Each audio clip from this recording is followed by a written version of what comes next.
Hey Algebra 2, let's get started on these videos for studying for the final for semester 1. Alright, so this problem says it's a quadratics problem. A wind gust blows a cone from a branch on a redwood tree. The cone's height h in meters above the ground can be modeled by this equation here, and where t is the time in seconds that the cone broke from the branch. And to the nearest tenth of a second, how long does the cone fall before hitting the ground? Okay. Well, it tells us that we're hitting the ground, which tells us that this is a zero. And so we have to think about all the ways that we know how to find the zeros of a function. We could factor, but it's got decimals involved. It does not look like it's going to be easy to factor. We can complete the square, same situation, plus completing the square is really hard anyway. So we can use quadratic formula or graph. So quadratic formula would be x equals negative b plus or minus the square root of b squared minus 4ac all over 2a. So you got to find out what a, b, and c are. A is negative 4.9, because remember that's always what's in front of the square term, so there it is. B would be negative 1. Remember that's going to be whatever's in front of the x term, or in this case t term. And because it's minus and there's nothing there, we know it's negative 1. C must be 75. Alright, now I'm going to plug this into the quadratic formula for you. So we have x equals negative b, so negative 1 is 1.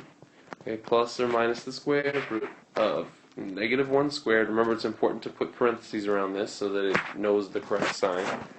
Minus 4 times negative 4.9 for A times 75 for C, and everything over 2 times negative 4.9. Remember when you're doing the quadratic formula that you have to do what's inside the radical first. So we're going to have x equals 1 plus or minus square root of 1,471. That's what you get when you do everything inside the radical. Make sure you get that when you type it in your calculator, so that you might have some questions like, what did I do wrong? Okay, times over 2 times negative 4.9, which is negative 9.8. Alright, so let's do the square root of 1,471. We're going to have 1 plus or minus 38.35, so that's what the square root equals, all over negative 9.8.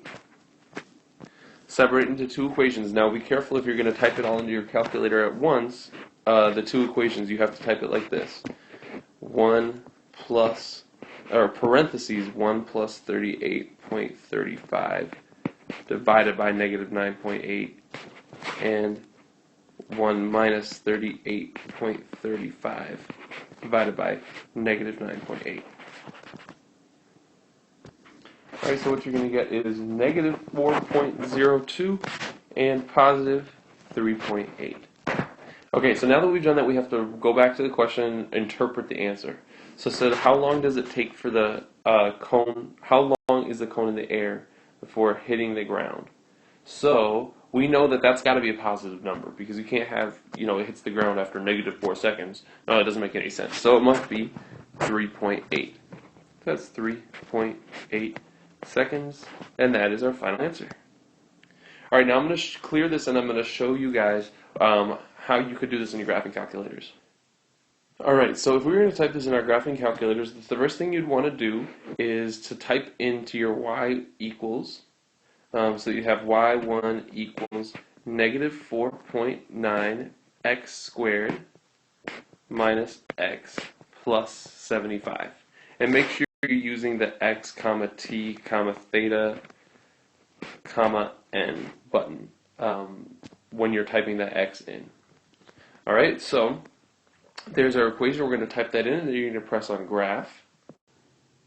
Alright, now when you type it in, something like this will probably show up.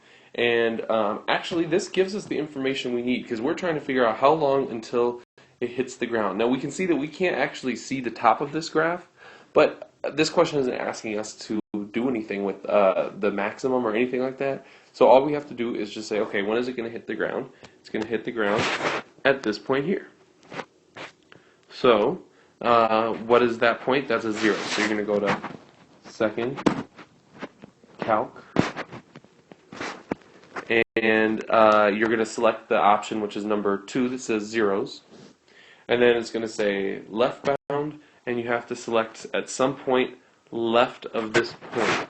So on the left side of the graph on this point. You can only use the left and right arrows. I know it looks like up, but that's left. And then when it says right bound, you have to select somewhere down here, because that's the right side of the graph technically, and then or the right side of that point. And then finally, when it says guess, you have to try to make your best guess. Try to bring the little cursor right there, and it should give you the exact same answer, approximately 3.8 seconds.